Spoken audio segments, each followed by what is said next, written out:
edição da manhã com uma conferência que procura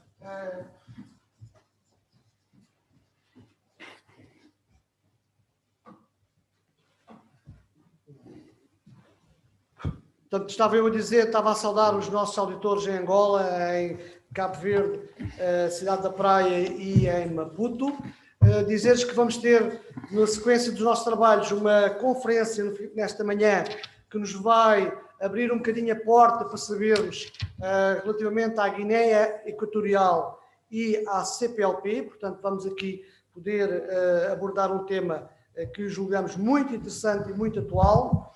E, para isso, nada melhor que termos dois distintos oradores que conhecem a realidade da Guiné Equatorial, que nos podem fazer perceber melhor estas dinâmicas.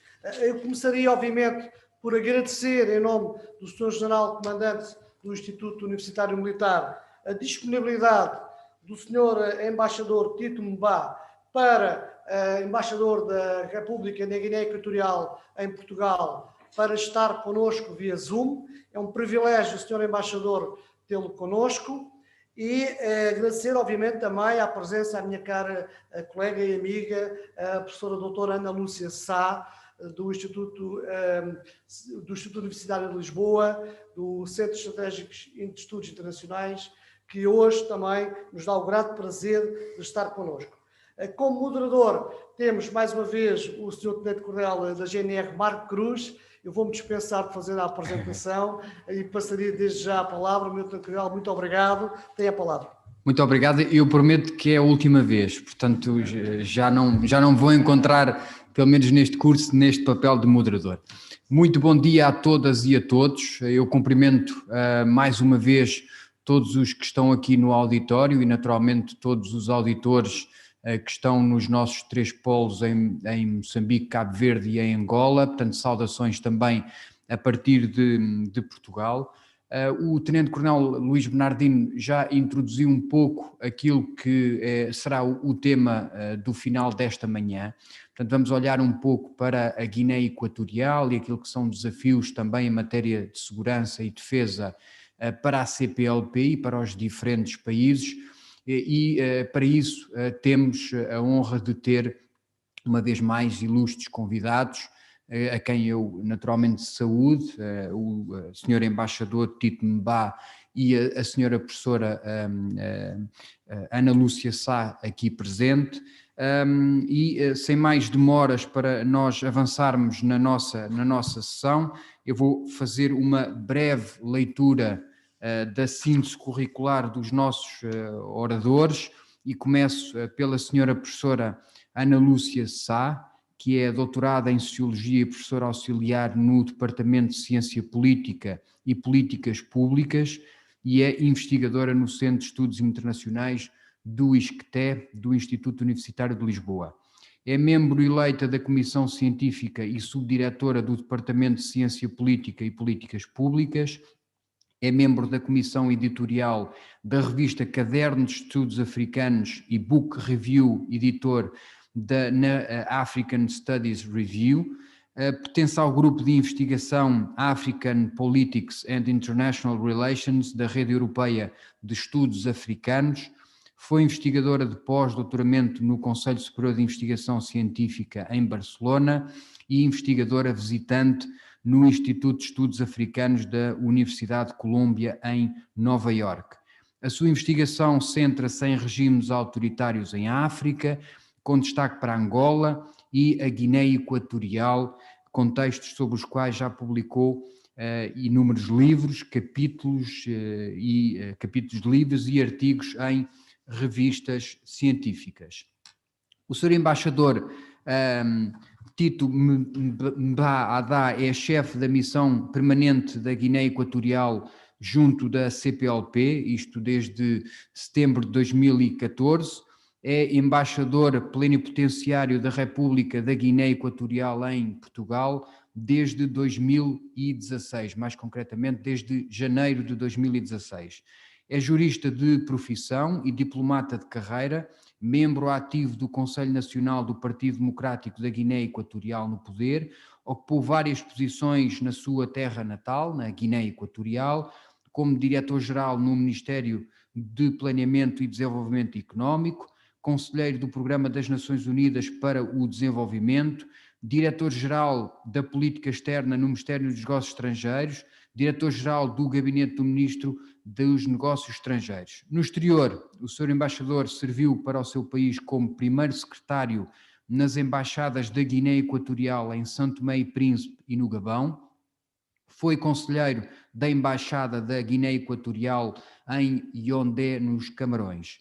Foi nomeado como embaixador representante permanente da Guiné Equatorial junto da Comunidade dos Países de Língua Portuguesa, a CPLP, com sede em Lisboa, em setembro de 2014. Possui licenciatura em Estudos Sociais na Universidade de Zaragoza, Espanha, pós-graduação em Cooperação no Desenvolvimento pela Universidade de Valência, também em Espanha, e tem 2 mestrados, um em Direito na área Jurídica e Económica pelo Instituto Universitário de Contabilidade, Administração e Informática em São Tomé e Príncipe, e também é mestre em Diplomacia e Relações Internacionais, isto pela Universidade Lusófona de Lisboa.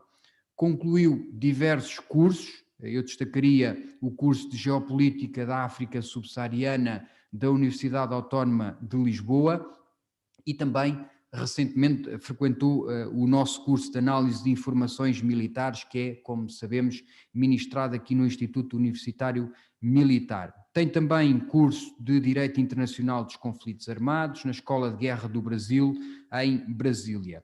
Foi representante da organização Médicos Mundi no Burkina Faso, foi coordenador de projetos de capacitação das ONGs na Guiné Equatorial, com o financiamento da cooperação espanhola, tem participado em diversas conferências internacionais, cimeiras, negociações bilaterais, em inúmeros países, com destaque para Angola, África do Sul, Brasil, Portugal e muitos outros, como referi anteriormente. E, portanto, são oradores que têm muito conhecimento sobre a temática, a quem naturalmente agradeço a disponibilidade e a presença e, sobretudo, a partilha de conhecimentos com esta 16ª edição do curso de Estudos Africanos. E sem mais demoras, eu passaria a palavra à senhora professora. Senhora professora, tem a palavra. Sim, claro.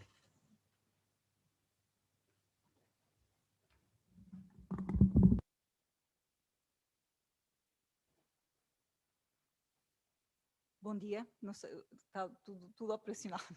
Bom dia a todas e a todos, é um gosto muito grande estar aqui convosco hoje neste curso, que é um curso que já tem uma tradição bastante longa em Portugal, é um curso de referência no nosso país e felizmente cada vez mais vamos tendo académicos, especialistas e pessoas de outros países que têm a oportunidade de se juntar a nós.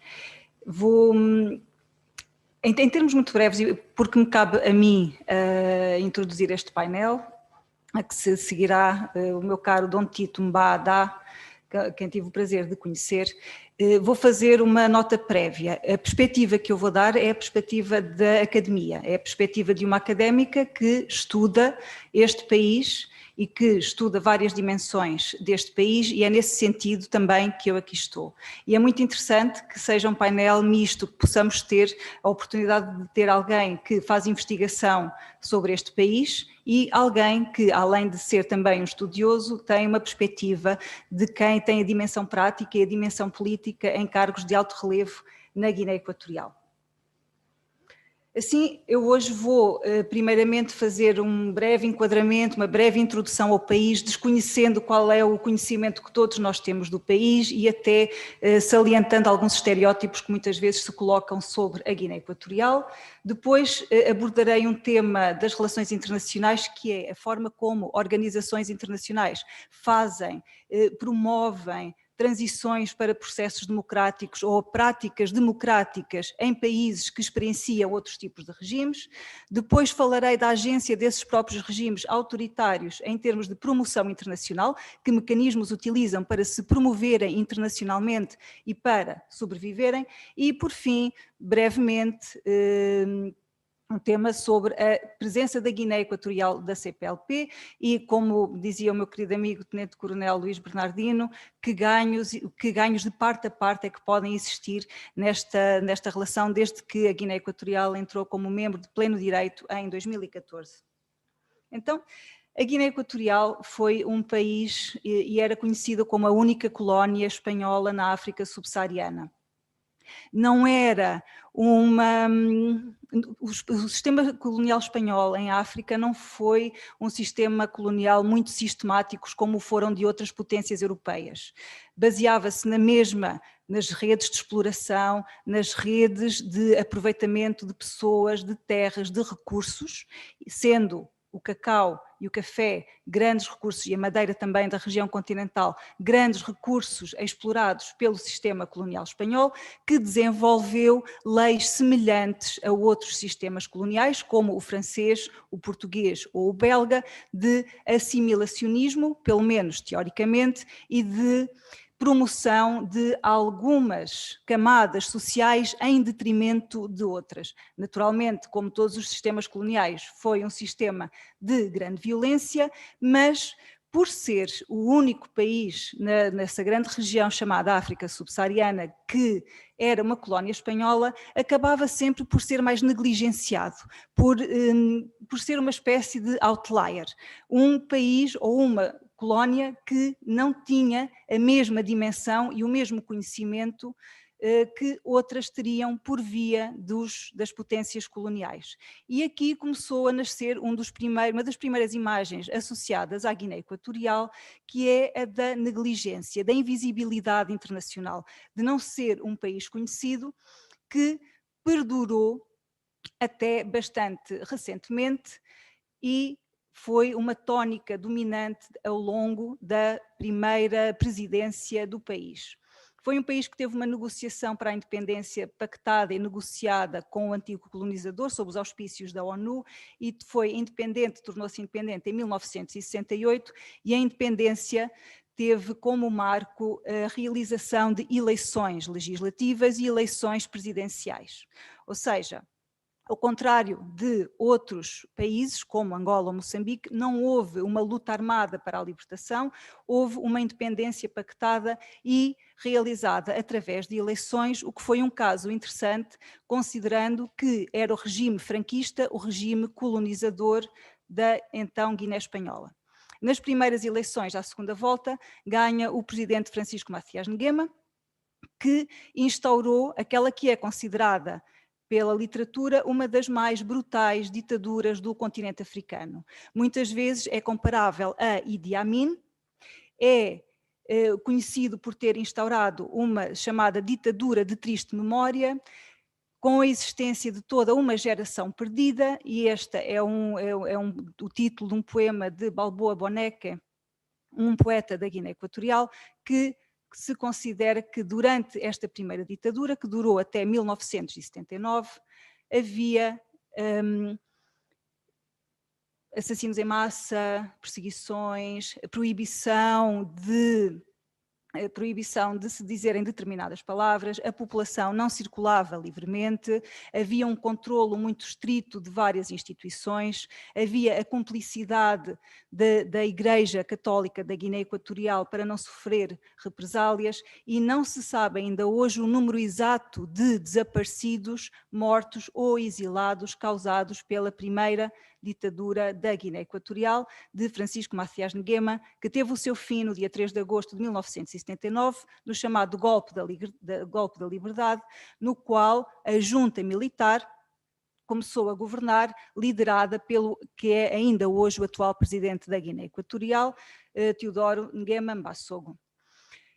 Se tiverem depois alguma questão, posso desenvolver mais sobre a história deste país, mas de 1979 até à atualidade, a Guiné Equatorial tem como presidente Teodoro Nguema Mbasogo, que é um dos mais longevos presidentes do continente africano, a par de, por exemplo, Paulo Biá dos Camarões, que foi primeiramente primeiro-ministro e, a partir de 1982, presidente da República dos Camarões. O golpe da liberdade pôs fim a uma ditadura bastante violenta.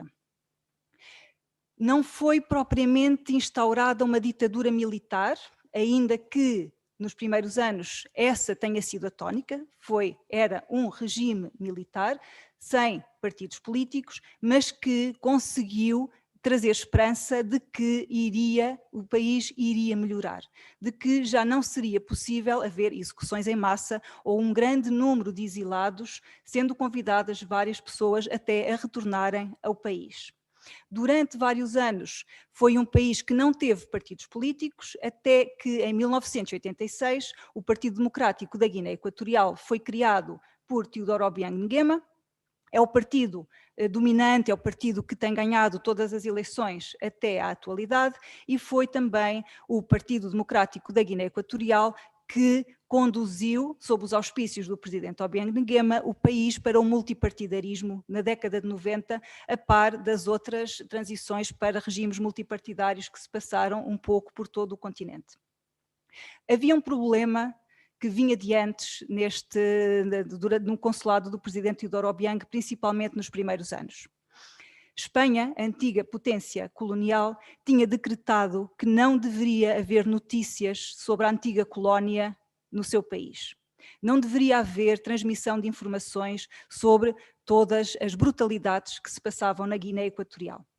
E esta matéria reservada que foi decretada teve impacto e tem impacto até hoje nesta consideração de que estamos diante de um país que é um país negligenciado, de que não é conhecido, porque não havia informações. E isso foi devido a este bloqueio informativo decretado em primeira mão pelo governo do antigo regime colonial espanhol, que durou também após a transição para o regime democrático em Espanha e do qual hoje ainda sofremos consequências, porque é sempre um tópico que o tenente Luís Bernardino disse no início, há sempre aquele tópico de pouco se conhece sobre a Guiné Equatorial, e muito vem destas raízes históricas, destas relações de poder e destas assimetrias, não só do sistema internacional, mas da forma como olhamos para outras latitudes.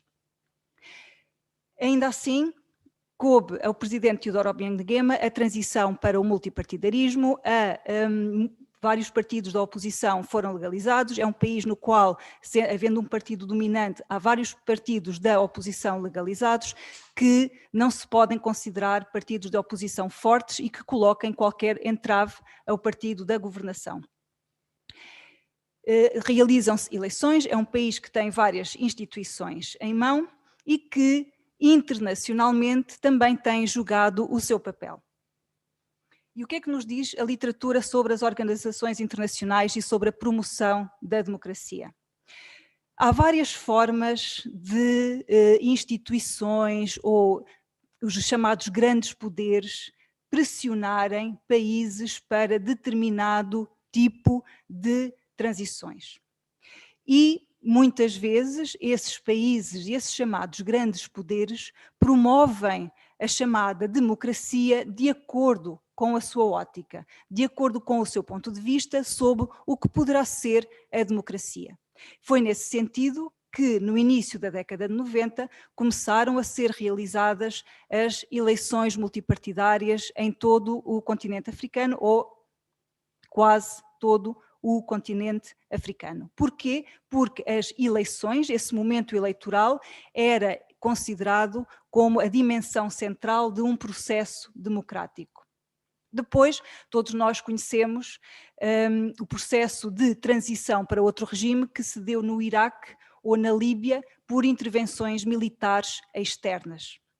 E a intervenção militar externa é outro mecanismo usado para empurrar os países a determinadas ações. Portanto, há várias pressões que são colocadas aos países para que iniciem processos de transição de um regime autocrático para um regime democrático. Escribá Foles e Joseph Wright escreveram um livro só sobre estes mecanismos que são usados ao longo da história para este tipo de pressões. Depois, Quando abordamos as organizações internacionais e esta promoção da democracia, há uma corrente da literatura que defende que as organizações que têm níveis mais elevados de densidade democrática promovem a democracia junto dos seus membros. Não aceitam que junto dos seus membros, e têm mecanismos para que junto dos seus membros não seja suspenso um processo democrático. Que, por exemplo, não haja eleições com fraude, ou que não haja, ou dificilmente possa acontecer, um golpe de Estado que coloque fim a um regime de um governo eleito legitimamente. É uma espécie de socialização que se dá entre os seus membros e que tornam a organização mais democrática e promotora destes valores democráticos.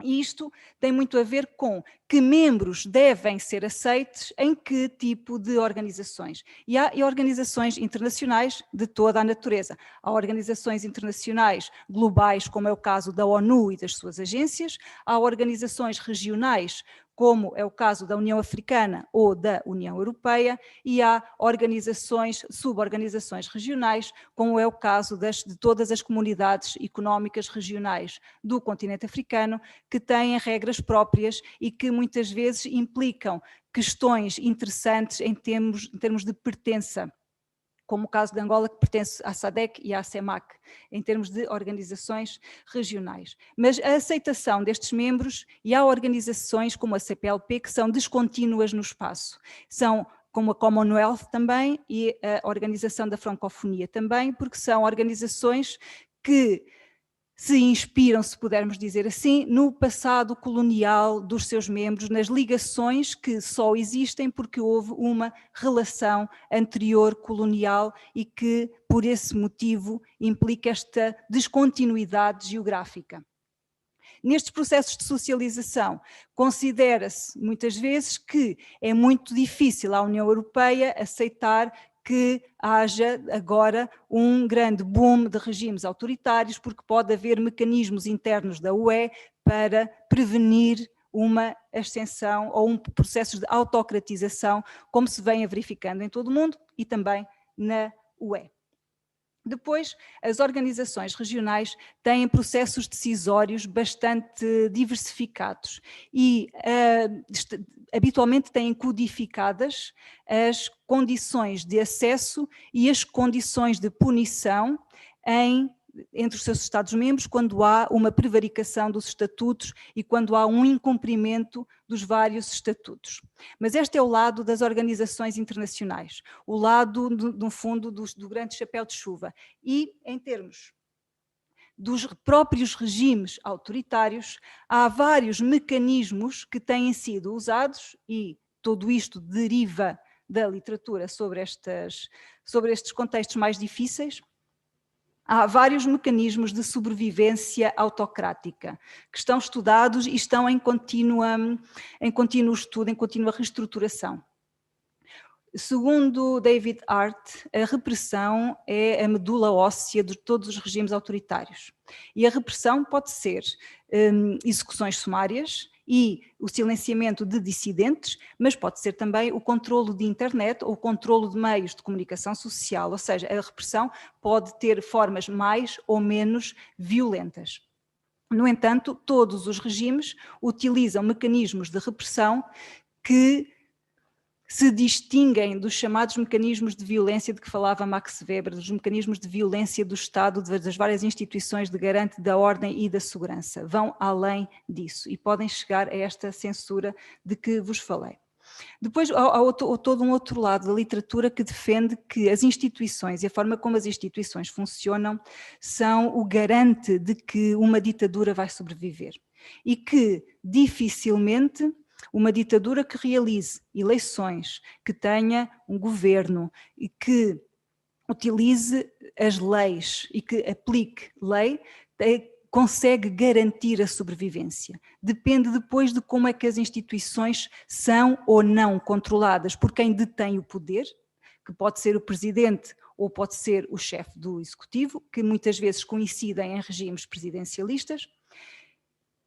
E há vários exemplos no continente africano de regimes presidencialistas em que, de facto, o Presidente da República é quem detém o poder executivo, o caso da Guiné Equatorial ou o caso de Angola, e estas instituições servem para cooptar, ou seja, servem para trazer para o circuito mais restrito do regime pessoas que poderiam colocar algum desafio, pessoas que poderiam ser dissidentes, para que estejam mais controladas, mais próximas do poder e assim o poder continuar a manter-se. E a cooptação é feita de diversas formas. Pode ser feita através de benesses económicas e da colocação em cargos económicos de várias pessoas, pode ser feita através de donativos a associações ou a organizações, pode ser feita através e é muito comum em casos de governos mistos, de governos no qual não existe só um partido político, mas são chamados partidos de oposição, em governos de unidade nacional, em que são cooptados nem partidos da oposição figuras-chave, que muitas vezes pode implicar a diluição desse partido da oposição e o enfraquecimento de uma oposição real. Depois, para tudo isto, são necessários recursos, que, em caso de países produtores de petróleo, e este texto que vos trago de Wright, Francis e Guedes, fala sobre precisamente como o petróleo é extremamente importante como um mecanismo de sobrevivência autoritária, porque permite, por um lado, recurso, dinheiro, para se poder cooptar, para se poderem criar as instituições necessárias internamente para a sobrevivência do regime, mas também permite que se comprem recursos fora. Também se permite que se, por exemplo, contratem empresas de relações públicas e de lobbying fora. E esta capa do livro do Alexander Dukhalskis, que acabou de sair no mês de setembro, é um livro sobre como é que o mundo pode ser um mundo mais suave e seguro para ditaduras. O grande caso que ele analisa é a China, mas tem um capítulo também sobre o Ruanda e sobre a forma como o governo do Ruanda é hábil a promover-se internacionalmente e de como terão de estar garantidos mecanismos internacionais também para a sobrevivência do regime, porque ninguém aguentará sozinho. Assim, falando agora sobre a Guiné Equatorial, a Guiné Equatorial é considerada em várias bases de dados um regime autoritário. Na Freedom House, que é um ranking que mede liberdades civis e políticas, é considerado, tem um score de 6 em 100, em que 100 são os regimes mais considerados mais democráticos, como a Suécia ou a Noruega, 90 e tal, Cabo Verde está em 94, e depois, dentro da CPLP, a Guiné Equatorial é o que tem uma pontuação mais baixa, porque a Freedom House considera que as liberdades civis e políticas estão bastante limitadas no país. É um país que produz e exporta recursos. Dom Tito Mbá poderá falar melhor com muito mais propriedade do que eu sobre isto, mas a Guiné Equatorial começou a ser conhecida a partir dos anos 90 como um Eldorado da produção de petróleo em África, chegou a ser o terceiro produtor de petróleo em África, na África subsaariana, seguido da Nigéria e de Angola.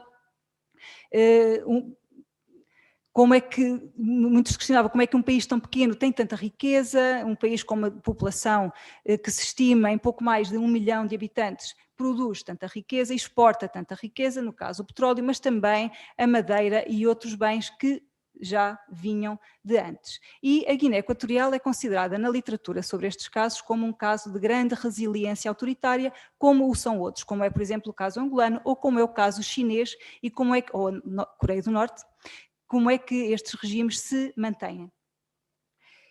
Com a professora Idalina Sanches, que esteve aqui convosco na terça-feira, nós escrevemos um artigo que publicámos na African Affairs, uma revista de estudos africanos, sobre os mecanismos de sobrevivência do regime da Guiné Equatorial, e nós abordámos mecanismos domésticos e mecanismos internacionais. A nível doméstico, analisámos a forma como se faz a cooptação de membros diversos, de como governo ou Assembleia Nacional, como é que são feitas, como é que são escolhidos os membros do governo, e os governos da Guiné Equatorial são governos com um número considerável de ministros, entre ministros de Estado, ministros, vice-ministros e secretários de Estado, podem ser governos com 60, 70, 80 pessoas, com cargos diferentes e com cargos que vão se adaptando às realidades circunstanciais do país e às necessidades que o país tem. E de como são colocadas pessoas-chave em vários lugares-chave também do país, porque implica que tudo, no fundo, como se costuma dizer, fique bem atado para ficar bem seguro. E esta cooptação atinge também membros de partidos da oposição. Há políticos de partidos da oposição que são nomeados para cargos governamentais, que são chamados à partilha do poder, familiares da família Obiang que são chamados a posições de poder, o que se passa em todo o mundo. Não estamos a falar de um exclusivo aqui da Guiné Equatorial, poderemos falar também do nosso país. Depois, de como é que se procede ao controlo das instituições, como é que os partidos políticos são criados e que margem de manobra têm para levarem a cabo iniciativas diversas, ou como é que a Assembleia, ou o Parlamento é criado e como é que as leis se fazem discutir num Parlamento que é quase exclusivamente constituído por membros do Partido Democrático da Guiné Equatorial e partidos da oposição que são chamados partidos satélite do partido que está no poder, e de como estas instituições servem para que se mostre domesticamente, mas internacionalmente, um funcionamento democrático do país, e de como esse funcionamento democrático existe num contexto onde há regras institucionais que são bastante restritivas. Ou seja, qualquer governo pode manipular a lei eleitoral, sendo uma forma legal de o fazer, para que só alguns partidos possam eleger. Ou como é que se pode proceder à votação nestes regimes. Agora, não é o caso, e peço desculpa, mas em Angola está a ser debatida precisamente a lei eleitoral que foi aprovada na Assembleia Nacional e alterações à lei eleitoral, e o que é que isso pode implicar em termos de controlo por parte dos atores políticos, que são os chamados incumbentes, quem está no poder, o controlo de todos estes mecanismos para tornar muito mais difícil a vida de quem quer também ter um lugar na Assembleia Nacional ou um lugar no poder. E depois há vários mecanismos de repressão que não se podem comparar nunca aos da primeira ditadura, pelo contrário, mas que são bastante eficazes e têm a ver com momentos específicos de controle de internet, ou têm a ver com a forma como o exército pode funcionar e de como pode existir em conjunto com a população civil, ou então de como a repressão se pode fazer sentir no dia-a-dia, não sendo nunca uma repressão pesada. E aqui entramos na questão da pena de morte, que é legal e é ainda existente no país, ou seja, não se executa, ainda que esteja em vigor, não está a ser executada, mas é um mecanismo que existe e que pode ser utilizado. Estes são alguns dos mecanismos de sobrevivência interna, e depois há mecanismos de sobrevivência internacionais que têm a ver com as relações bilaterais que o país desenvolve com todo o tipo de países. Muitas vezes se falava da Guiné Equatorial como sendo um Estado pária, desconhecido. A Guiné Equatorial é, do meu ponto de vista e dos dados que eu analisei, dos países que têm maior agência positiva no sistema internacional. É um país que desenvolve relações bilaterais com os chamados grandes poderes democráticos e com os chamados grandes poderes autoritários e com países menos considerados como centrais no sistema internacional. Portanto, as relações bilaterais da Guiné Equatorial são, do nosso ponto de vista, um caso de sucesso de promoção do país, que pode usar, como todos os países fazem, uma espécie de compra de serviços de empresas de relações públicas para promover boas notícias sobre o país em contextos onde as notícias que muitas vezes saem não são muito boas, ou muito favoráveis ou muito positivas para o país, ou, por exemplo, financiamento de prémios, como é o caso do Prémio Unesco Guiné Equatorial para as Ciências da Vida, que teria inicialmente o nome de Prémio Unesco Obiang para as Ciências da Vida, mas um conjunto de ativistas levou a que a Unesco alterasse a designação do prémio, e é um prémio que existe nesta agência da ONU com o alto patrocínio da Guiné Equatorial. E depois pertence a organizações internacionais, e a Guiné Equatorial é também, neste caso, um exemplo de sucesso nesta pertença a organizações internacionais e a ganhar lugares de grande destaque em organizações internacionais. Desde que o presidente Teodoro Obiang Nguema foi o presidente de turno da União Africana em 2011, que o país acolhe regularmente várias cimeiras importantes, regionais e internacionais, de, por exemplo, debate das circunstâncias económicas do mundo, de promoção da cooperação entre Estados em África. E é um caso de sucesso regional, mas também internacional. A Guiné Equatorial pertence, foi muito recentemente membro não permanente do Conselho de Segurança da ONU, pertence à Organização Internacional da Francofonia e desde 2014 pertence à CPLP.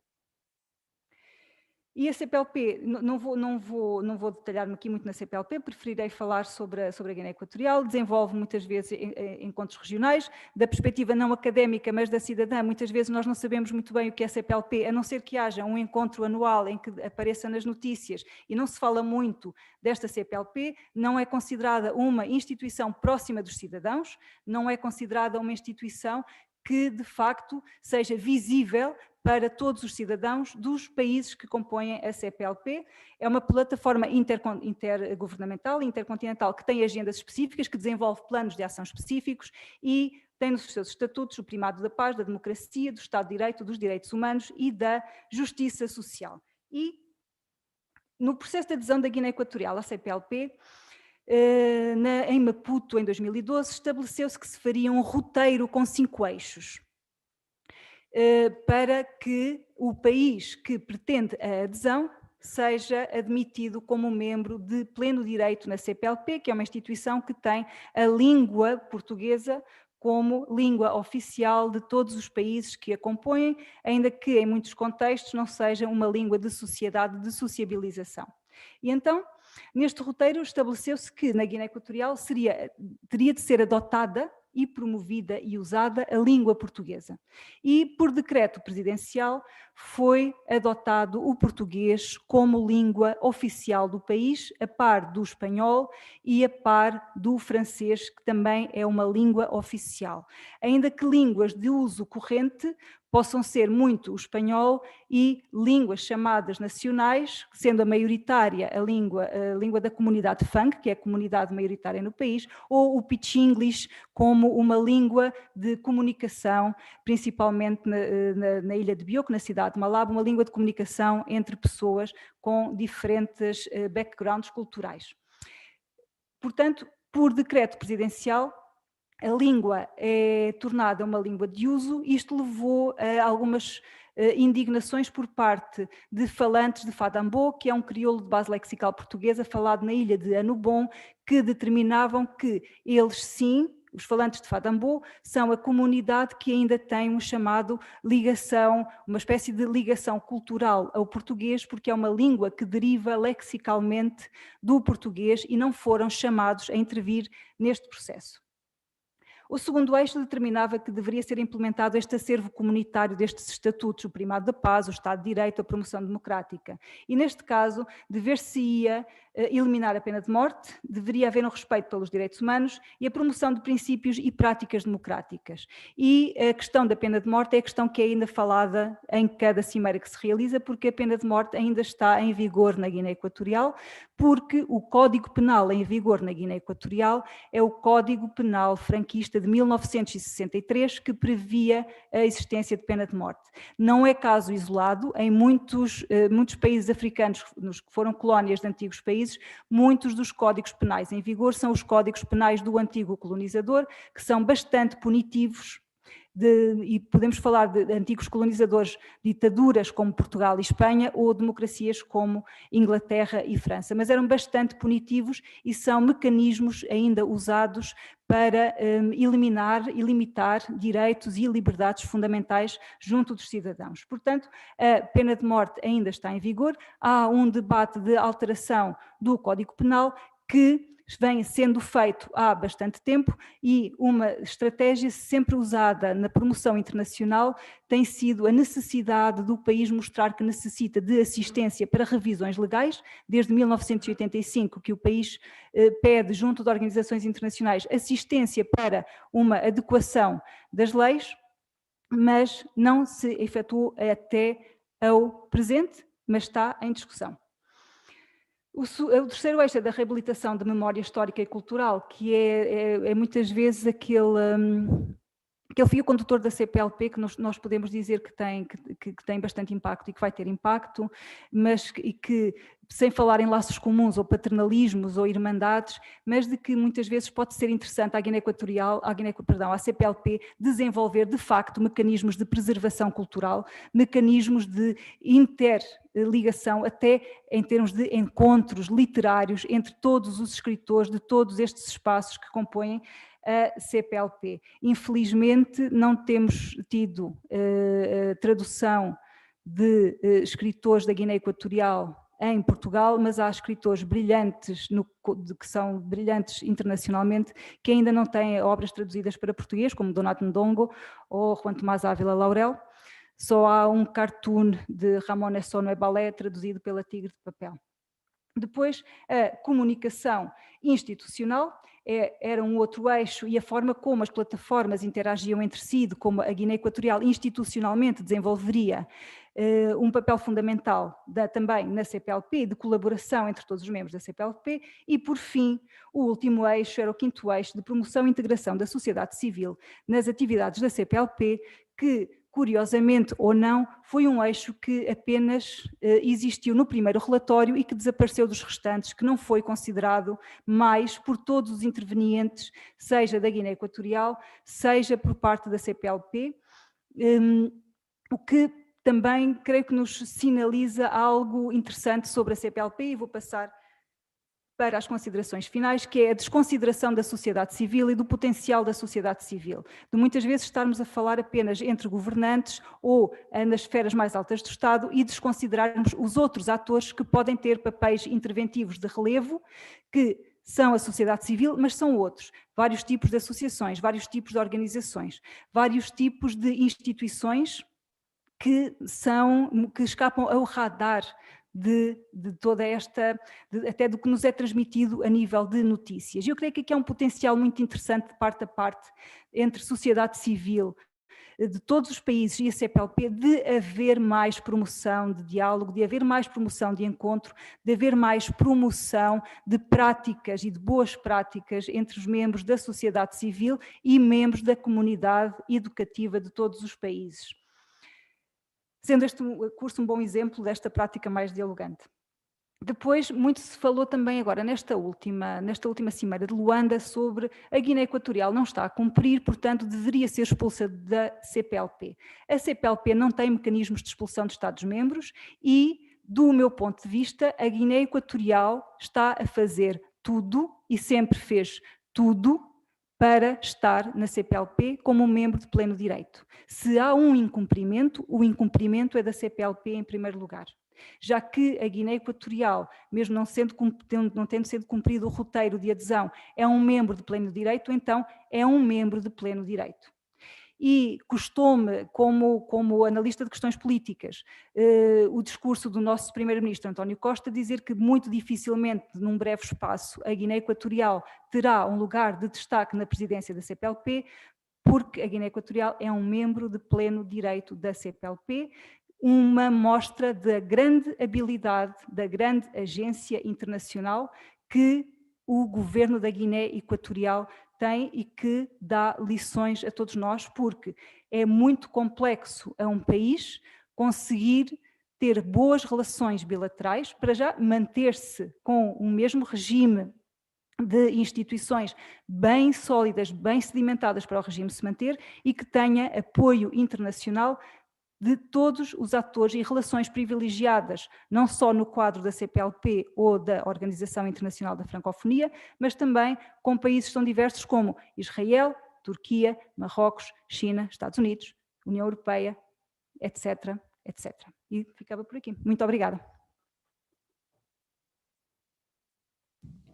Muito bem, Sra. Professora, muito obrigado, em primeiro lugar, por nos trazer mais conhecimento, porque de facto este território, este país, este Estado, a Guiné Equatorial, é muito desconhecida para nós, por razões históricas e também talvez até culturais, e de facto a visão que aqui nos trouxe deu-nos de facto um conhecimento mais aprofundado sobre este Estado. Mas eu gostaria de sublinhar as grandes questões que suscitou e creio que no debate vamos ter a oportunidade de nos debruçarmos um pouco mais sobre elas. E a primeira tem a ver, como indicou nos estudos, o papel que as organizações internacionais têm na modelação e na alteração daquilo que são diversos interesses, mas relações de poder, mas sobretudo suscitou-me aqui uma questão que tem a ver com depois o poder efetivo que essas organizações internacionais têm de promover essa mudança.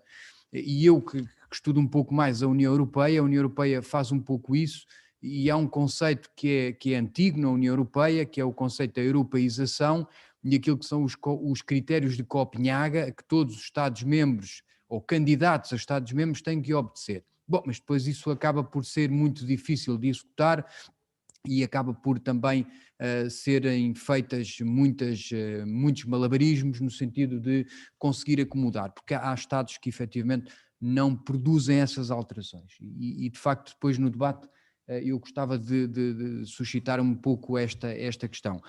E tenho um pedido a fazer, aliás um pedido de informação, se este artigo que citou, que foi publicado recentemente, está disponível, os mecanismos de sobrevivência, se está disponível da internet. Eu fiquei muito curioso também em ler e creio que os auditores também estão muito interessados. Bom, sem mais demoras, eu agradecia uma vez mais ao Sr. Embaixador Tito Mbá pela disponibilidade. O Sr. Embaixador, eu creio que já está connosco, aliás está connosco desde o início. Acho que há uma situação de um e-mail da embaixada que não está com o Sr. Embaixador. Muito bem. Portanto, eu sugeria, nós estamos a tentar estabelecer uma ligação, fazem uma série de perguntas. Muito bem, muito bem. Bom, então vamos para um plano de contingência, portanto estamos aqui no plano secundário, e eu perguntava aqui ao auditório e também aos nossos auditores que estão nos 3 polos, que nos veem através do online, se têm perguntas para a senhora professora. Faça favor.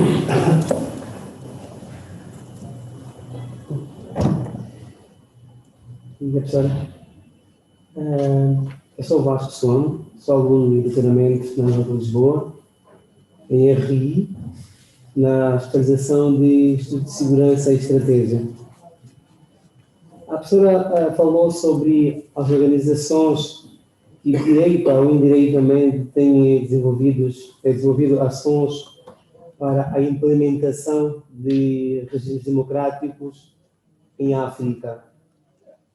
Até que ponto essas organizações não têm ingerido os assuntos domésticos desses Estados? Aquilo que é bom para essas organizações realmente é conveniente aos países africanos? Nós sabemos que as questões endógenas de África não são as mesmas da Europa e nem da América. Será que realmente serve para a África? A democracia, será que é o melhor sistema de governo para a África em si?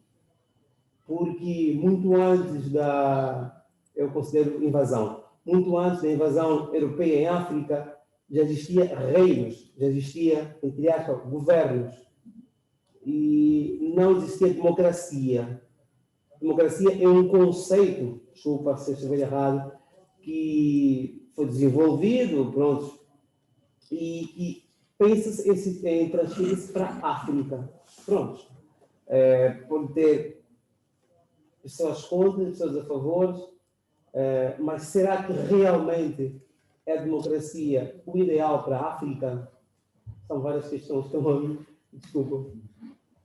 Bom, eu pedi à organização e ao back-office se temos também mais alguma questão a partir dos outros polos, para também darmos a oportunidade a quem nos acompanha online. Ou enquanto a organização tenta ver se existem perguntas, eu passaria a palavra. Bom dia, sou Yuri Rodrigues, da PSP. A minha questão vai no sentido, um bocado complementar aqui ao que o colega fez. Portanto, vimos a apresentação da senhora professora que o governo da Guiné é muito hábil, da Guiné Equatorial é muito hábil em manter-se no poder e faz, portanto, muitas técnicas, muitas inteligências para que se consiga manter e até algum reconhecimento internacional. Eu, de facto, sou uma pessoa que nasci com o referencial que a democracia é o único meio adequado de governação e dos Estados poderem interagir com os seus povos e etc. Mas, recentemente, não com alguns amigos, algumas pessoas que conheci em certo trabalho, não africanos, mas de outras zonas do país, do planeta, apercebi-me que existem povos que parece que há um sentimento tácito do autoritarismo, portanto, monarquias quase absolutas. E a questão que eu coloco é que estes regimes, de facto, qual é, no caso da Guiné Equatorial, em concreto, a minha pergunta é esta concreta, qual é a aceitação do povo? Porque, portanto, eu estou a falar de um país que é o Catar, em que, por ser um país rico, muita gente vive bem, apesar de não terem direitos políticos, sentem-se confortáveis e com um nível de vida muito bom. Temos outros regimes em África, em outros pontos do país, em que, de facto, o autoritarismo resulta em pobreza extrema, em péssima qualidade de vida para o povo. Qual é a situação da Guiné Equatorial? Portanto, as pessoas vivem oprimidas ou apenas estão privadas dos seus direitos políticos, sendo um país com algum nível de desenvolvimento e com alguma aceitação do povo? Obrigado. Iria, se calhar, ler esta pergunta que temos no chat do Zoom, portanto, ela está exposta, e a pergunta vai no sentido de, sendo o país, Portugal, um país democrático, qual é o comentário que tem relativamente, de facto, a Portugal ter aceitado a Guiné Equatorial na CPLP, e aqui a pergunta vai também para identificar os motivos e argumentos, naturalmente não do governo português, porque não o representa, mas de Portugal em ter aceitado essa entrada. Bom, e fechávamos esta primeira ronda, depois, se tivermos a oportunidade, abrimos novamente a perguntas. Perguntas bastante complexas, não tanto do meu caro amigo Domingos, que já não vejo há algum tempo, mas sobre as questões da democracia e do autoritarismo. Amigo Domingos, toca a partir do Sul. Não se trata de fazer um juízo de valor de se é bom ou se é mau uma ditadura, ou um regime autoritário, ou um regime semi-autoritário, ou um regime chamado democrático. E se as eleições, a existência de eleições era considerado como o fator-chave para a existência de democracia, de o povo ir votar e eleger quem deve ser o seu representante ou a sua representante, essas questões vão-se colocando cada vez menos pelos vários mecanismos que existem em todo o lado de controlo eleitoral, que pode ser por via de leis, pode ser por via de momento eleitoral e vários mecanismos de como tornar as eleições menos livres e menos justas, mas é muito complicado fazer um juízo de valor sobre se é bom ou se é mau, ou se há uma aceitação, ou se é má, ou se a democracia não é inerente ao continente africano e é uma democracia inerente a organizações internacionais. O que é que eu poderei dizer sobre isto? Que deriva de estudos sobre a globalização e sobre as organizações internacionais e o sistema internacional. Desde os inícios da modernidade, que colonialismo e modernidade estão juntas, exploração, ocupação, invasão de uns sobre outros e da perspectiva utilitária que os grandes poderes, na altura europeus, desenvolveram sobre as terras e as pessoas de outras latitudes. E ainda hoje no sistema internacional é uma ideia muito prevalecente, continuamos num sistema internacional desigual e vejam agora com o falhanço extremo do COVAX, das vacinas, para o continente africano. Portanto, o sistema internacional é desigual, os chamados grandes poderes tradicionais e o Ocidente querem proteger-se do restante mundo. Ainda hoje é uma ideia muito prevalecente. E tudo isto também se passa com os próprios chamados valores democráticos. Estou de acordo com o que diz o Vasco, de haver promoção de valores democráticos da ótica das organizações internacionais, que muitas vezes é a ótica desenvolvida internamente na Europa ou no Ocidente e não é a ótica das outras latitudes. E há aqui um problema também do sistema internacional. A Europa e o pensamento europeu convenceram-se de que eram universais, mas não, o pensamento europeu é um pensamento provincial, regional, europeu, que foi transformado a partir do iluminismo em ideia de universal, de universalismo, de universalidade, colidindo com pensamentos, sistemas filosóficos não europeus, que esses sim eram considerados parcelares. E aqui temos um problema que ainda hoje é prevalecente, esta ideia, que ideia de democracia existe e que práticas de democracia existe. O que é que a África desempenha, o continente africano desempenha um papel periférico no sistema internacional desde a exploração colonial, continua a desempenhar hoje, mas sempre ao contrário, discordo que não havia antes sistemas democráticos, porque existia antes sim sistemas democráticos diversos. Em termos de consensuamento em vários reinos, deve ser uma perspectiva consensual, debatida com sábios ou com um conjunto de sábios, e ainda hoje a União Africana vai beber muito dessa inspiração de práticas democráticas existentes no continente antes da invasão europeia e contemporânea da exploração colonial europeia.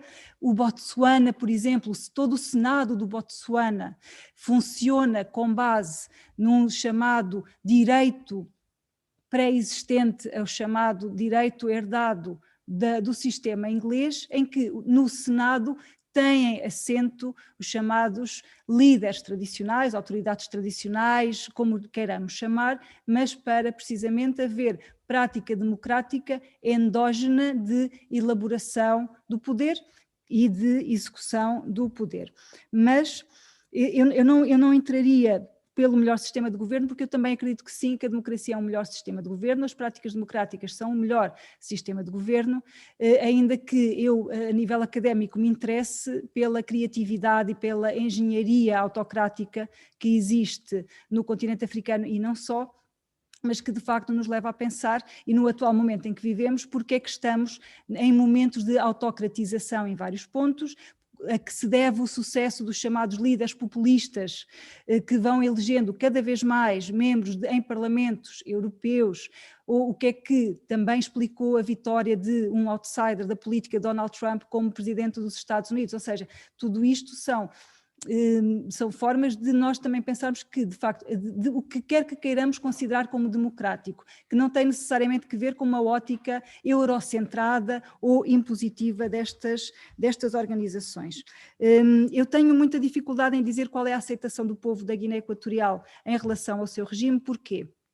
Porque não há estudos, como existem em outros países, e começou a haver também recentemente em Angola, através do Afrobarómetro, de aceitação, que taxa de aceitação têm os países ou têm os governos, o que é que os cidadãos, painéis de cidadãos, o que é que os cidadãos pensam sobre o seu governo. O que eu posso dizer é que, de facto, a primeira ditadura da Guiné Equatorial foi uma ditadura tenebrosa. tenebrosa e muito desconhecida. E isso, vou utilizar uma expressão que se calhar eu gostaria de ser mais elaborada, mas acaba por jogar em benefício do atual presidente Teodoro Obiang Nguema, que é considerado um ditador, porque os graus de violência eram inimagináveis e não há, essa etapa passou. Portanto, há a ideia de que, no fundo, foi quem acabou com o regime de má memória, não é? Foi quem trouxe uma outra perspectiva ao país, ainda que seja um país com um crescimento de PIB extraordinário, mas que não chega a toda a população. E uma forma de cumprimento comum no país, para mim, é muito elucidativa daquilo que vou falar sobre a aceitação do povo, que é, quando perguntamos, olha, como é que estás? Aguantando a miséria. Estar é estar a aguentar. Vamos indo, mas muito mais pungente, não é? Vamos indo muito mais pungente. E para terminar, que já me vou lançando olhares, porque o Dom Tito ainda poderá ter já a oportunidade de se juntar. Portugal, o que é que Portugal, quais são os motivos, os argumentos? Que, segundo se conta, não sendo eu representante do governo, segundo se conta, Portugal foi apanhado de surpresa na Cimeira de Dili e não teve outra possibilidade porque estaria sozinho numa perspectiva de não aceitação da Guiné Equatorial na CPLP. Portanto, houve grande lobbying por parte do Brasil e por parte dos outros países, e Portugal estaria sozinho e, no fundo, teve de o fazer. Portugal teve de o fazer. Muito bem, Sra. Professora, muito obrigado. Nós fechávamos então aqui esta primeira ronda, já resolvidos e ultrapassados os problemas técnicos. Temos a honra de ter connosco o Sr. Embaixador Tito Mbá. Sr. Embaixador, muito bem-vindo. Nós, entretanto, fomos avançando no sentido de ultrapassar as questões técnicas. Eu creio que nos está a ouvir, se calhar não tão em boas condições, porque vejo que está procurando a conexão. Sr. Embaixador, está-me a ouvir bem? Há muita chuva, sim.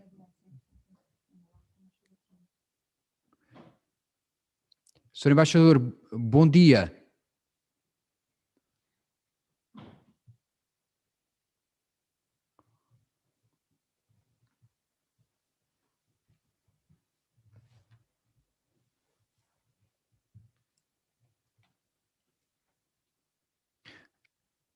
Sr. Embaixador, eu pedia só para ligar o áudio.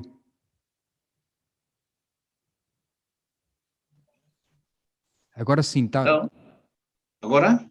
Está muito bem. Bem-vindo, Sr. Embaixador, muito obrigado pela presença. Nós, entretanto, fomos avançando um pouco com as perguntas e já existiram aqui muitas perguntas muito interessantes.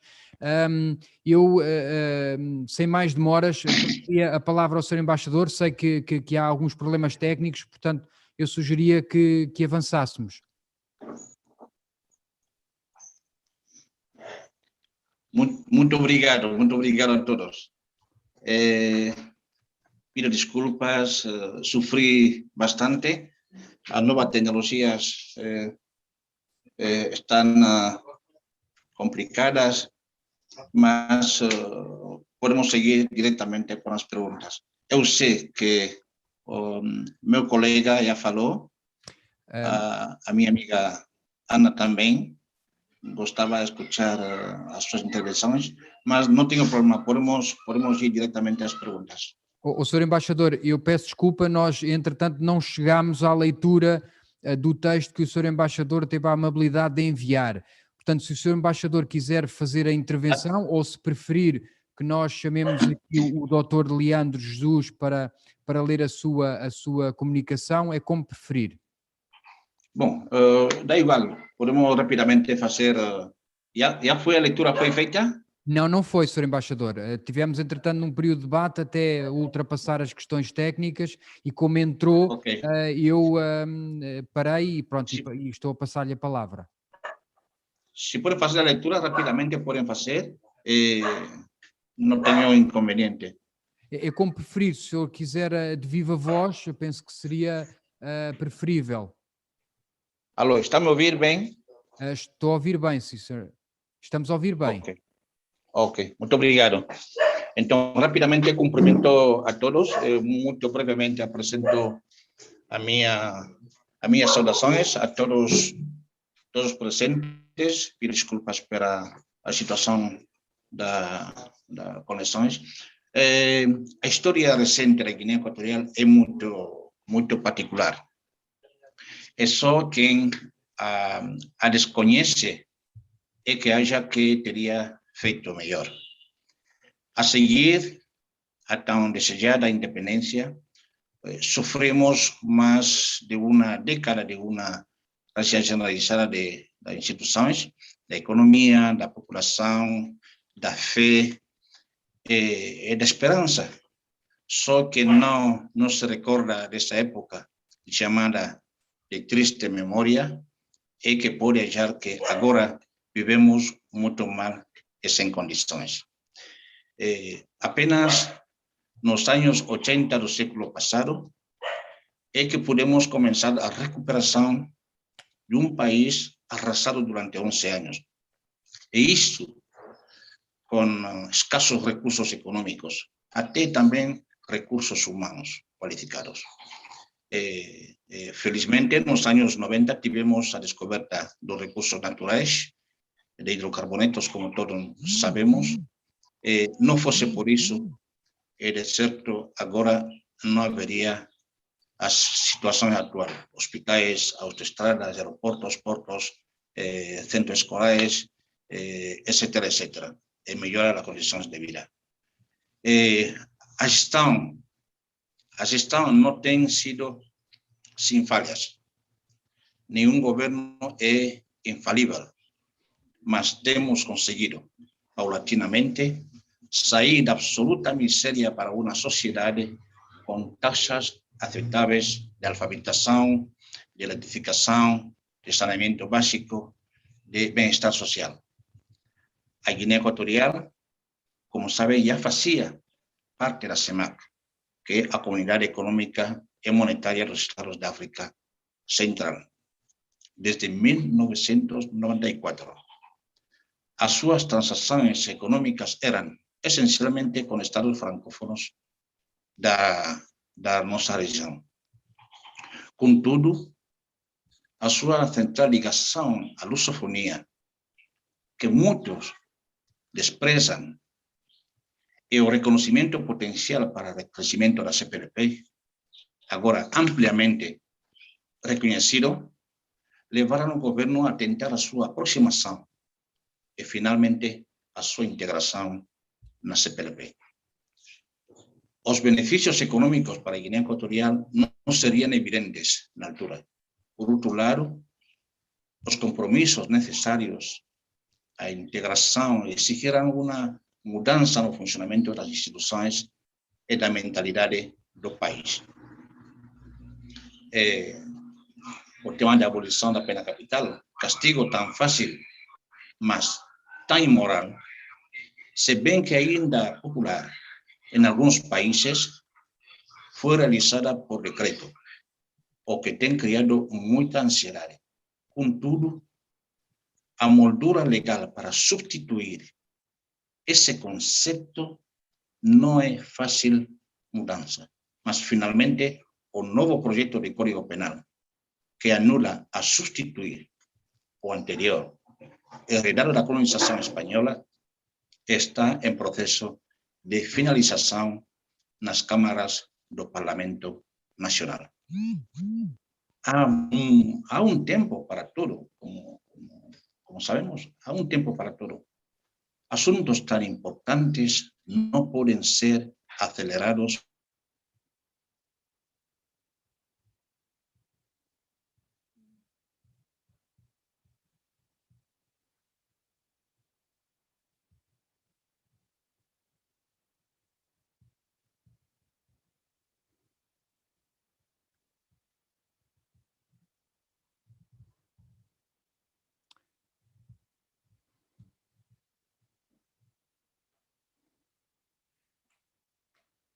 Bom, eu creio que vamos continuar com os problemas técnicos com o Sr. Embaixador.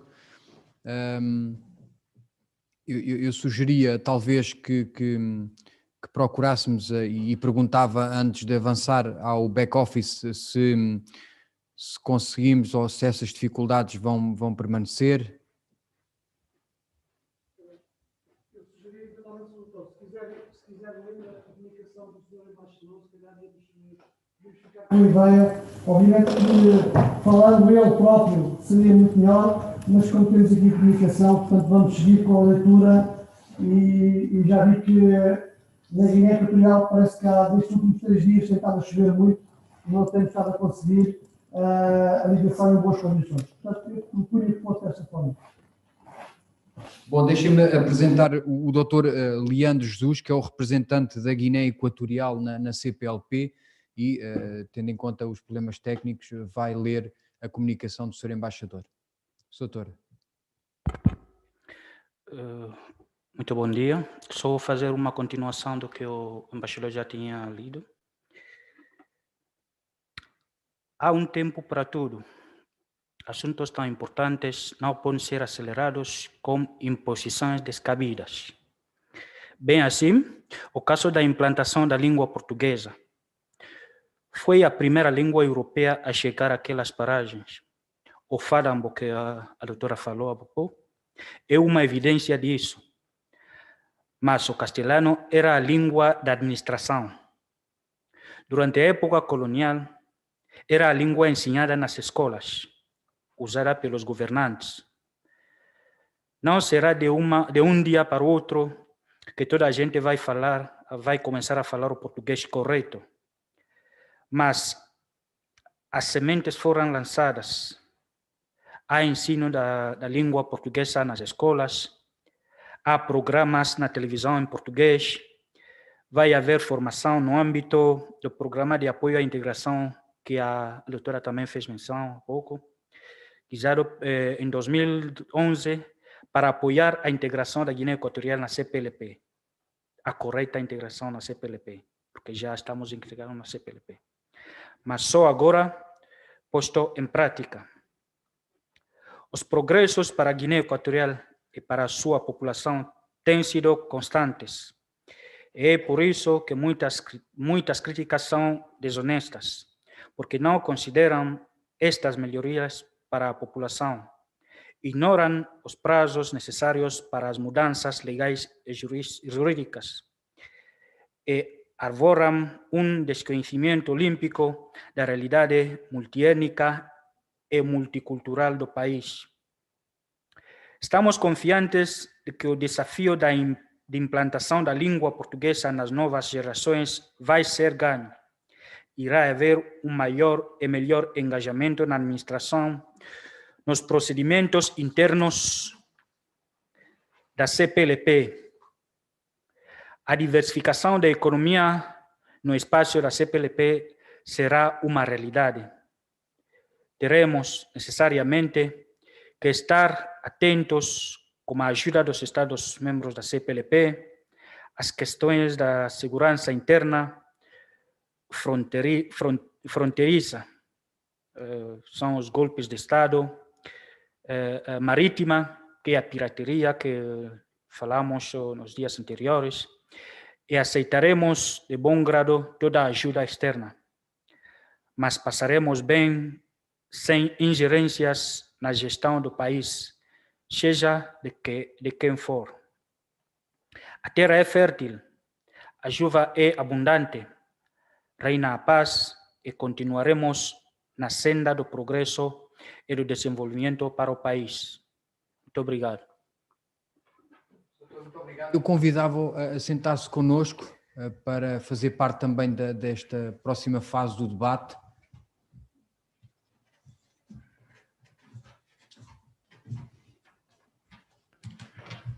Bom, agradecendo uma vez mais também a leitura desta comunicação, e eu antes de abrir talvez recuperasse aquilo que foram algumas perguntas, eventualmente do contexto, que tem a ver com esta questão da democracia. E eu dirigia ao Sr. Doutor, até porque o Sr. Embaixador não teve a oportunidade, e eu recuperava essa pergunta que tem a ver com a questão da democracia, do modelo europeu de democracia. Qual é a visão da Guiné Equatorial relativamente a estas questões da democracia? É viável, não é viável? Se pudesse nos dar também aqui alguma nota sobre este aspecto, agradecíamos.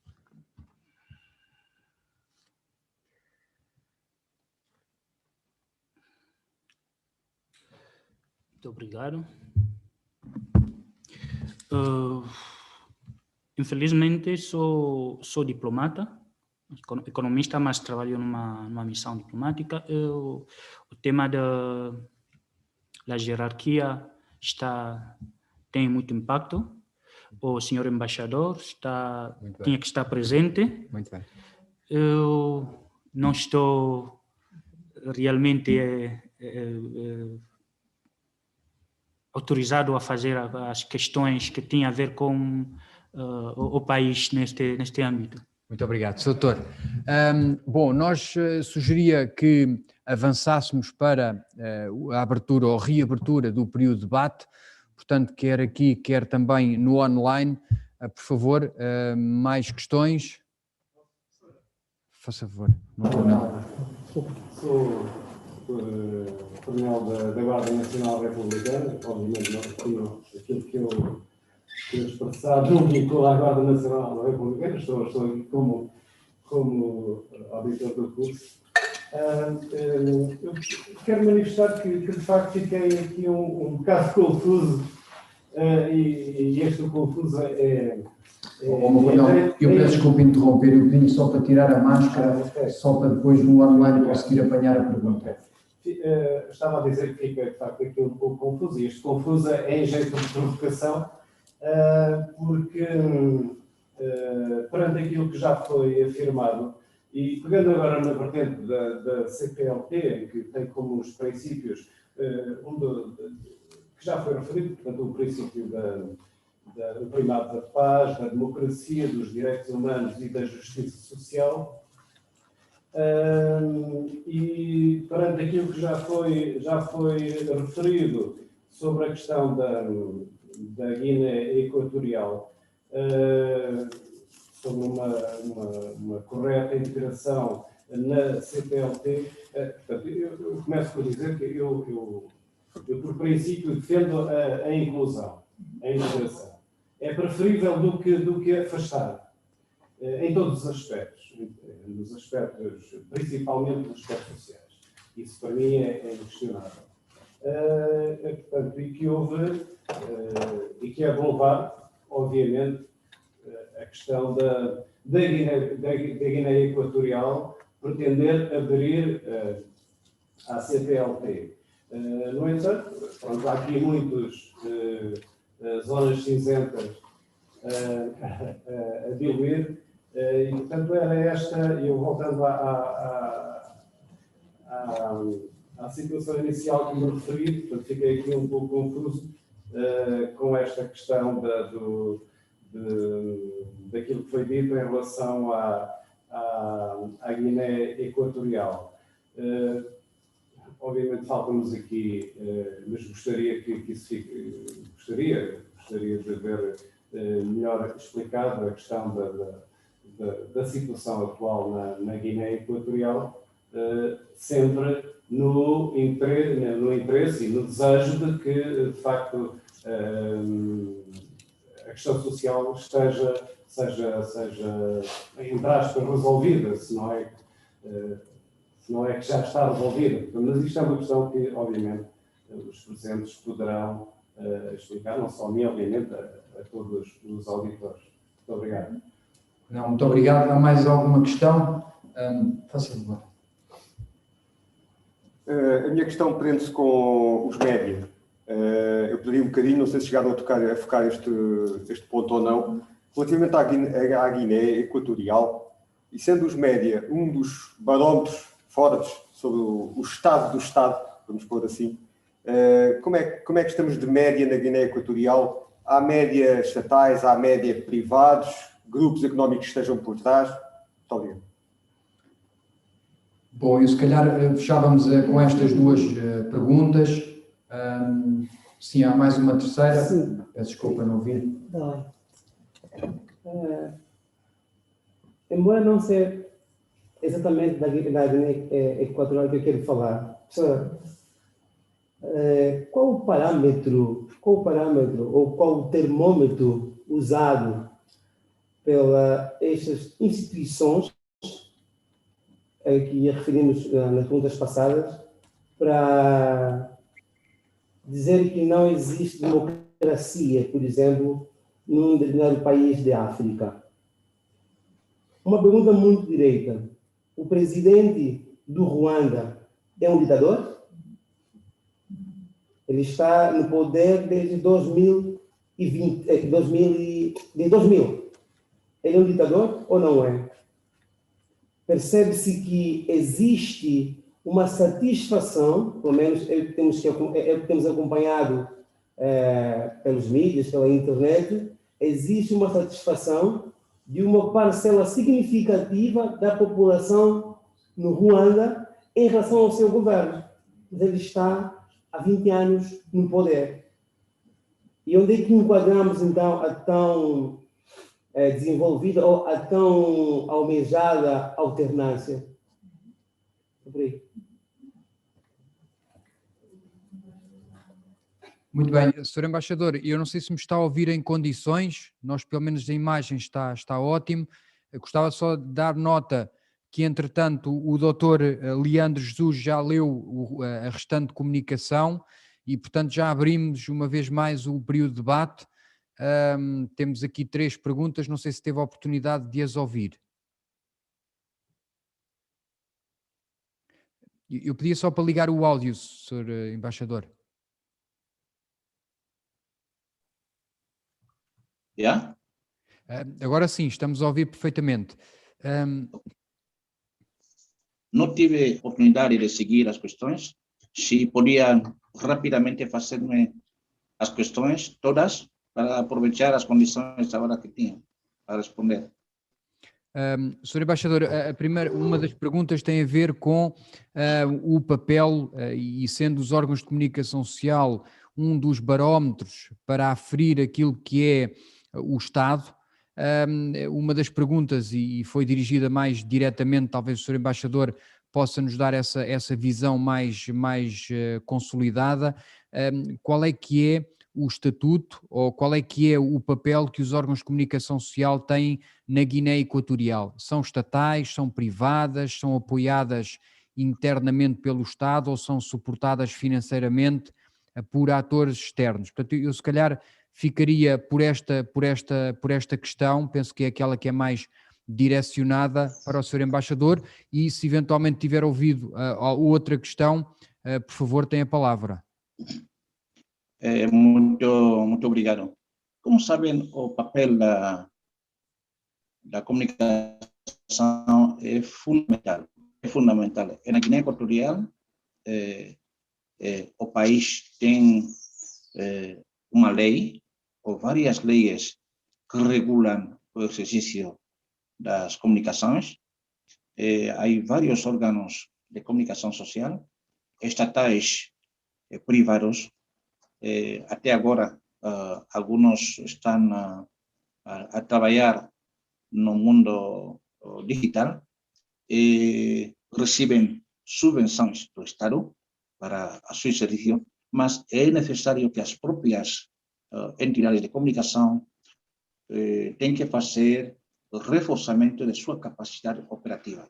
Nós temos uma televisão nacional, temos uma televisão privada, há outras privadas, temos emissoras de rádio nacionais e também emissoras privadas. Entretanto, todas têm a lei, têm contratação direta de sua pessoal e têm que capacitar também o seu pessoal. O seu papel é fundamental, sobretudo, nós contamos com a comunicação social no quadro da integração da CPLP. Graças à televisão nacional, os programas de televisão em língua portuguesa se estão a fazer diariamente e forma parte da extensão da língua portuguesa à sociedade civil. Graças à comunicação social, em Guiné Equatorial sabemos um pouco mais sobre a CPLP e suas instituições, porque existem programas específicos que fazem a publicidade, informação sobre a CPLP e também dos Estados-membros da CPLP. Programas culturais de Timor-Leste, de Angola, de Moçambique, de Portugal, etc., etc. Portanto, para nós, a Guiné Equatorial, no entanto, nós queremos que a comunicação social, também dos países da CPLP, seja operativa. Nós queremos que, já foi convidado o RTP África para também fazer difusão da Guiné Equatorial na comunidade, para conhecer a Guiné Equatorial em Portugal, para conhecer a Guiné Equatorial em Moçambique, em Angola, etc, etc. Nós, em Guiné Equatorial, estamos a fazer essa programação de difusão através da língua portuguesa de outros países e da comunidade através da comunicação social. Esperamos que o Instituto Militar e também o Centro de Estudos Africanos pode colaborar na formação dos quadros na comunicação social para avançar, porque, como sabem, a integração da Guiné Equatorial na CPLP não é somente o papel da Guiné Equatorial, é também a colaboração dos nossos Estados-membros que já têm melhores condições, melhores potencialidades para contribuir na integração paulatina, mas segura, da Guiné Equatorial. E também a comunicação social, o seu papel tem que ser objetivo. Tem que ser objetivo. A comunicação social mobiliza massas, tem influência na gente, tem que projetar a imagem real da República da Guiné Equatorial, com sua cultura, com sua política, com sua diversão, com sua...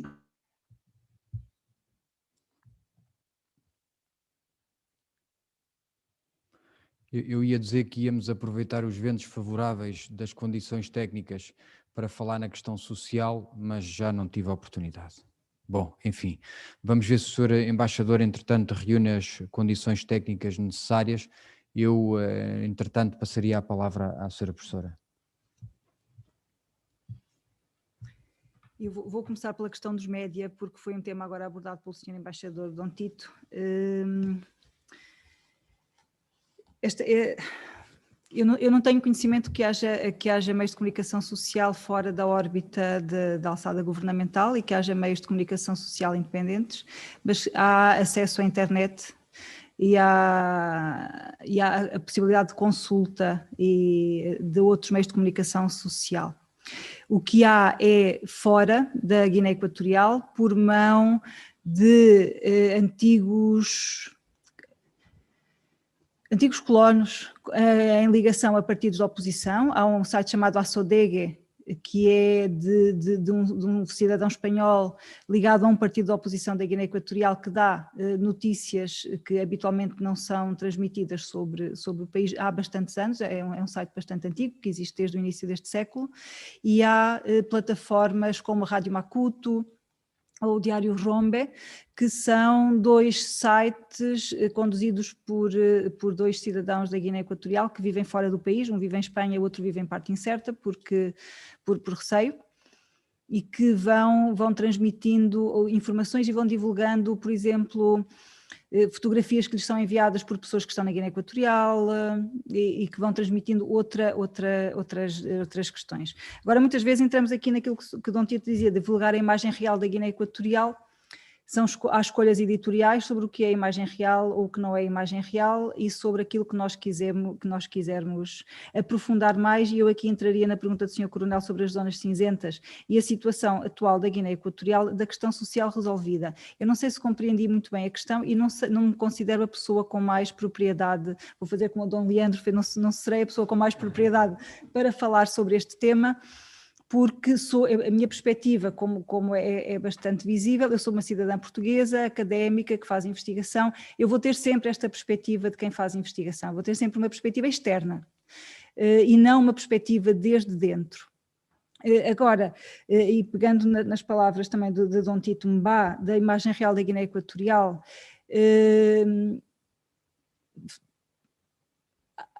existe paz social.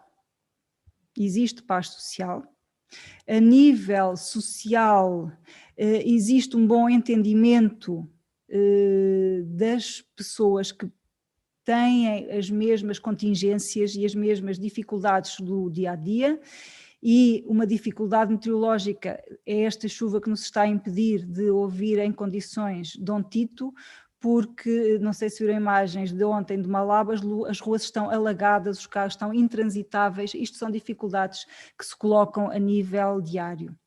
Há dificuldades diárias de acesso a alguns bens alimentares, quando são bens de importação por fechamento de fronteiras, por contingências diversas, como estas da Covid-19.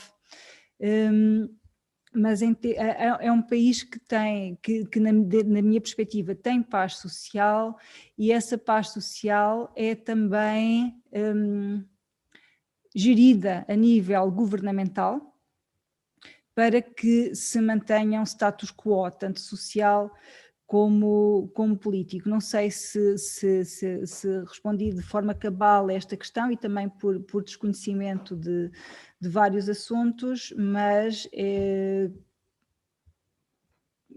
o que me é oferecido dizer. Depois, em termos de longevidade no poder e de parâmetros de medição de democracia, há várias bases de dados que são académicas, não são de organizações internacionais e podem ter financiamentos mais ou menos suspeitos, de medição de indicadores, e são estabelecidos indicadores para a democracia. A Freedom House é dos mais usados, é dos mais antigos também, porque é dos mais fáceis de ser usados, os parâmetros são muito claros e muito fáceis de indicar, e prendem-se muito com estas liberdades e direitos fundamentais, indo além das eleições. E há vários projetos, o Polity4, e há o VIDEM, que é um projeto sobre variedades de democracia, que tem também uma série de indicadores mais precisos e mais afinados, porque é bastante mais recente. E depois, falando em longevidade no poder, em alternância, há uma base de dados que é desenvolvida pela Barbara Geddes, pelo Joseph Wright e pela Erika Frantz, sobre ditaduras no sistema internacional, com acima de 1 milhão de habitantes. Eles não consideram a Guiné Equatorial, por não haver dados precisos sobre a quantidade de habitantes, é mais de 1 milhão, mas eles não consideram, lá está mais uma vez esta negligência, mas não consideram Botsuana um país democrático, precisamente porque nunca houve alternância no poder do partido desde a independência. O BDP continua a ser o partido de governação no Botsuana, tal como continua a ser na África do Sul o ANC, o MPLA em Angola, Frelimo em Moçambique, Zâmbia houve agora alternância, mas agora começa-se a medir já não as eleições, a qualidade das eleições, mas se há ou não alternância.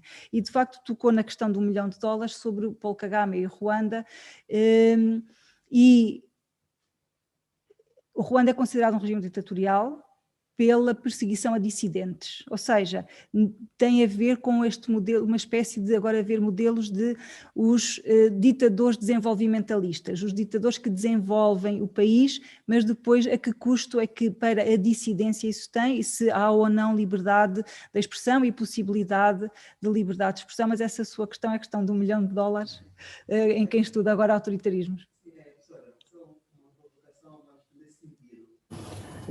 Então, pelo que acabou aqui, que a professora acabou aqui de dizer, podemos também concluir que a Rússia e a China são ditaduras. Sim. E por que não se fala abertamente sobre eles? Mas para os países periféricos há tudo um pouco na mídia, na academia. Por quê? China e Rússia fala-se também nesse sentido. E na Bielorrússia... Eu acho. Fala-se com carinho, fala-se com carinho, pronto. Olha, depois se quiser, mande-me um e-mail. Por isso ficamos em contato, porque eu estou a pensar em organizar uma conferência sobre autoritarismos, não necessariamente localizados no continente africano, mas este curso entre estudos africanos, também foi por isso que abordámos mais esta questão regional. Muito bem. Sr. Professor, obrigado pelas respostas e, sobretudo, pelo conhecimento que trouxe. Eu fazia uma última ronda. Eu penso que já não temos nada online e no auditório penso que estamos muito satisfeitos e, portanto, eu dava por concluída esta muito, mas muito interessante sessão. Foi pena, de facto, termos os problemas técnicos com o Sr. Embaixador, que impossibilitou nós termos de viva voz esta visão a partir de dentro, não menosprezando ou não retirando valor, porque foi muito meritória a intervenção da senhora professora, que nesta perspectiva mais académica e seguiu os pergaminhos de uma investigadora, portanto a apresentação foi toda estruturada como uma pura investigadora, e dou-lhes parabéns por isso, e portanto concluímos aqui esta sessão. Acho que ficámos, aquele desidrato que foi lançado pelo Tenente-Coronel Luís Bernardino de pouco conhecimento da Guiné-Bissau, acho que ficámos todos, a Guiné Equatorial, portanto acho que ficámos todos a ficar mais conhecedores, eu inclusivamente, daquilo que é este país que faz parte desde 2014 da CPLP. E portanto, eu resta-me agradecer à senhora professora e ao senhor embaixador, aqui com o Dr. Leandro em sua representação, a amabilidade que tiveram, a partilha e a disponibilidade que tiveram para colaborar com mais uma edição do curso de Estudos Africanos, e em meu nome, em nome dos auditores e em nome do comandante do Instituto, o Sr. Tenente-General Barros Ferreira, queríamos agradecer e, como símbolo desse agradecimento, oferecia-vos esta lembrança institucional e pedi aos auditores uma salva de palmas para todos.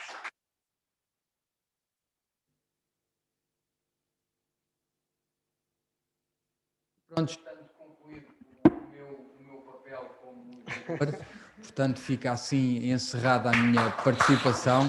Obrigado, muito obrigado.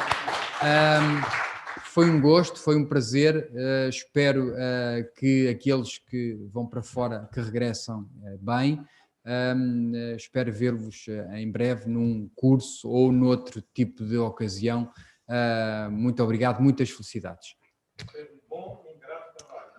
Muito obrigado, Sr. Tenente-Coronel Marco Cruz, agradeço esta parceria, esta participação no curso dos africanos, e obviamente hoje foi uma sessão com estas vicissitudes. Eu agradeço porque o esforço do Sr. Embaixador a partir da Guiné Equatorial de querer participar foi realmente muito importante. Nós sabemos que há esta questão da climatérica que trouxe essa dificuldade acrescida em termos da ligação tecnológica, mas eu agradeço imenso ao Sr. Embaixador a disponibilidade, agradeço também por o facto de ter ajudado a que tenha chegado a nós a comunicação do Sr. Embaixador e tenha obviamente participado neste debate. Agradeço também à minha cara amiga, a professora Ana Lúcia Sá, esta partilha de experiências. É talvez, e permitam-me dizer, a melhor académica que nós temos em Portugal, que mais sabe sobre a Guiné Equatorial, porque tem muito trabalho de campo feito no país e escreve, tem muitos artigos sobre esta temática e, portanto, Ana, eu agradeço a disponibilidade mais uma vez, ao SEI também, por esta parceria e, mais uma vez, queria, em nome do Sr. General Comandante, reiterar os agradecimentos e faremos, obviamente, chegar formalmente estes